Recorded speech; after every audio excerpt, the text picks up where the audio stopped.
दोस्तों, नगर पालिका का चुनाव का माहौल बना हुआ उत्तर प्रदेश में चारों ओर हर नगर पालिका के चुनाव के लिए सरगर्मियाँ तेज हैं कि इसी के तहत जसवंत नगर में नगर पालिका परिषद के अध्यक्ष पद का चुनाव होना है।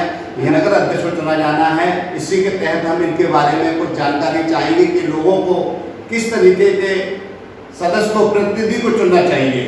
मैं डॉक्टर धर्मेंद्र कुमार आपके इस चुनावी चकल्लस के माध्यम से मैं जसवंत नगर की सम्मानित जनता को प्रणाम करता हूं, अभिनंदन करता हूं, नमन करता हूं। जहाँ तक आपने जो प्रश्न किया है कि कैसे लोग होने चाहिए, तो जिनके अंदर सेवा भाव है ऐसे लोगों का चयन किया जाना चाहिए, क्योंकि जब वो सेवा भाव की स्थिति से हमारे बीच उतरेंगे तो मेरे नगर के लिए निश्चित रूप से नए आयाम स्थापित करेंगे और वो जो आयाम स्थापित करेंगे वो हमारे नगर को विकास की ओर ले जाएंगे।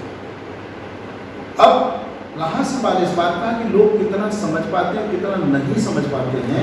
इसी के बारे में तो जानना चाहते हैं कि हमारी जनता जो आज मतदान करेगी, मतदान में के दौरान कैसा प्रतिनिधि चुने जो उनके माफिक हो। देखिए, इसके लिए तो सही बात यह है कि प्रत्याशी से अधिक मतदाता भी जागरूक होना चाहिए और मतदाता अगर जागरूक होगा तो चयन प्रक्रिया में उस चीज़ का ध्यान रखेगा कि हमें करना क्या है, कैसे प्रत्याशी को चुनना है।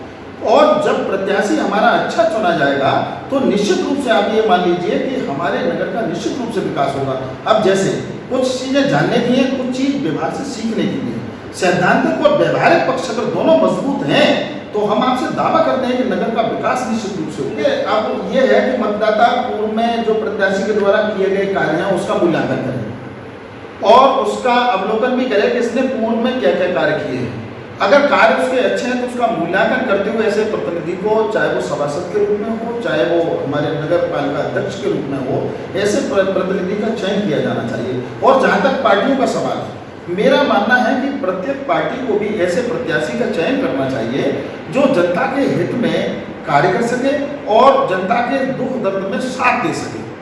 दूसरी चीज़ ये है कि प्रत्याशी कितना समझदार है। जैसे संवैधानिक व्यवस्था में जो जिस तरीके से हमारे जो कार्य गिनाए गए हैं, अब पता चला कि उसको उसकी जानकारी नहीं है, जानकारी के अभाव में वो सारे काम रह जाते हैं। जैसे नगर में व्यवस्थाएं जो हमें करनी है वो व्यवस्थाएं नहीं कर पा रहे। 12वीं सूची में आप देखिए 243 के अंतर्गत 18 कार्य गिनाए गए हैं नगर पालिका के लिए।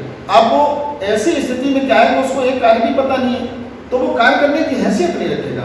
वो न तो अधिकारी पर दबाव बनाने की स्थिति है और न जनता को बेहतर सुविधाएं देने की स्थिति में होगा।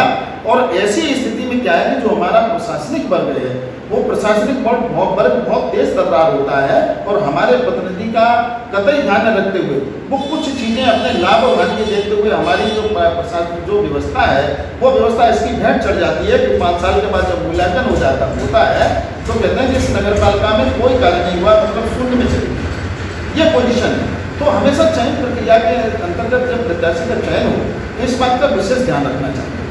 भूपेश जी, हमने सुना था कि आप भी पालिका अध्यक्ष पद के रेस में दावेदार थे। क्या कारण हुआ कि आप इस रेस से बाहर हो गए कि नहीं हो गए, ये अवगत कराएं। देखिए साहब, मैं समाजवादी पार्टी का एक सिपाही हूँ, एक कार्यकर्ता हूँ और एक साधारण सा कार्यकर्ता हूँ और मैंने समाजवादी पार्टी में रहते हुए अपने कार्य किए और बेहतर कार्य किए। मैंने समाजवादी पार्टी का जो समाजवादी एजेंडा है उस समाजवादी कारवां को मैंने आगे बढ़ाने का काम किया।